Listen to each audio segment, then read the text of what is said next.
what's up guys? It's Chris from Daily Tech, and today I thought I'd do a follow-up on the new Apple TV. I did a Apple TV gaming video not too long ago, but what is it actually like living with the new Apple TV?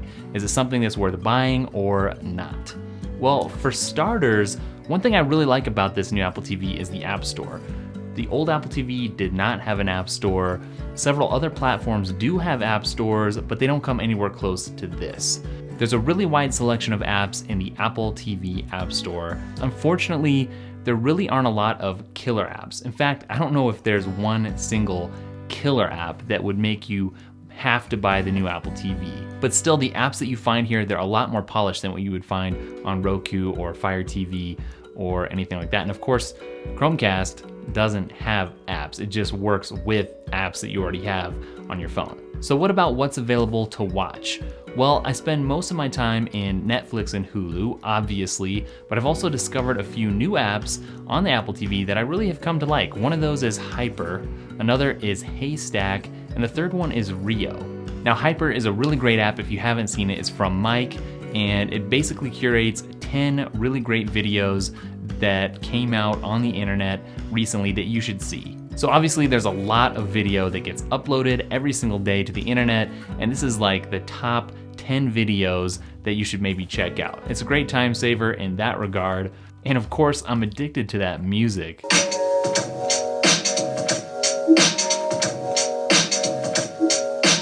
All right, so Rio is another app that organizes some of the content that's just free floating around on the internet, but probably that you would never find otherwise. So this is a really laid back experience. You just flip it on and something comes on. You don't even have to select it. So it's kind of like old school TV in that regard. But there's 5 different categories that you can choose from if you want to. And those include funny videos or videos that make you think or that are more educational, even some chill videos that are just kind of like scenery and stuff.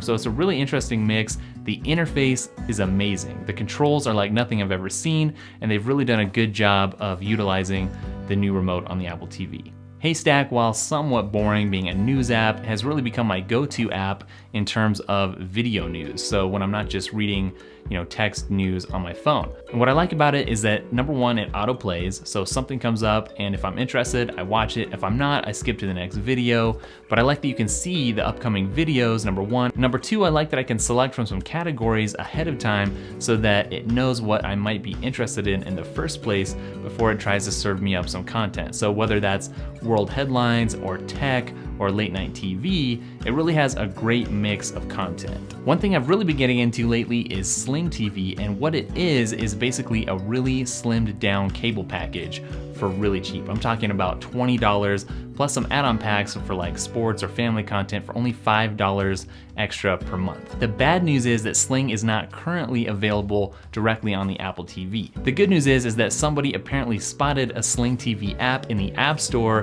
before it got pulled, so it looks like it's something that's going to be coming to the Apple TV sometime soon. If it does, that's something I'd be really excited about, because right now the best way for me to watch it is through my Chromecast, which really isn't the best experience. Something that I really actually like that kind of surprised me on the new Apple TV is listening to music through the Apple Music app. It's really great being able to hear my favorite music on my home theater setup. And that's something that actually makes a lot of sense because these are the best speakers in my house. So in terms of games on the Apple TV, go back and check out the video I shot a couple of months ago for a more in-depth look. Suffice it to say, there are some casual games on here that might hold your attention for a little while, but there's nothing for hardcore gamers to get really excited about. So I've talked about the apps, let's talk about the interface just a little bit.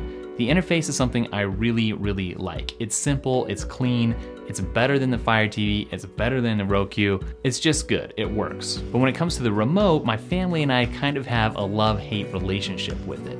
That's because it's really, really sensitive. So oftentimes I'll end up hitting it just when I'm moving around on the couch or something and my finger happens to brush it, it's too sensitive. And that can get annoying. Also, unless you look at the remote when you're picking it up, it's really hard to tell which side is up. That's because it's pretty symmetrical in every way except for the volume buttons, and that can get annoying. The remote experience definitely isn't bad enough that I wouldn't recommend buying the Apple TV just because of this, but at the same time, it is something that causes us to complain quite a bit. So one thing that's amazing about this remote is the voice input. I absolutely love searching for content using that instead of having to surf around through a bunch of different apps and menus. One thing I was hopeful that would come to the Apple TV that did in a recent update was being able to input passwords with your voice. That feature works really well, it's super time saving, and it hasn't typed in a wrong password for me yet. And speaking of updates, I have enjoyed some of the updates that have come to the Apple TV after I originally bought it. One of the best ones has been the ability to organize apps on the home screen into folders. The end result is that you just end up with a lot less clutter. Awesome. So if you're considering getting a new streaming box, is this the right option for you? Well, if you're in the Apple ecosystem already, then yeah, this is pretty much a no-brainer. And if like me, you cannot stand the interface on Roku devices, then please buy this. It's a huge upgrade. Otherwise, I'm still honestly waiting for that killer app to land that would make somebody want to go buy this. I was hoping that that would be an Apple TV bundle, and I'm not sure that Apple's gonna be able to pull that off, especially since we saw a leaked version of that Sling TV app, although I would much rather use an Apple version. All right, hopefully this video was helpful to you guys. If you liked it, be sure to give it a thumbs up, and if you haven't already, hit subscribe, and I will catch you guys in the next video. Later.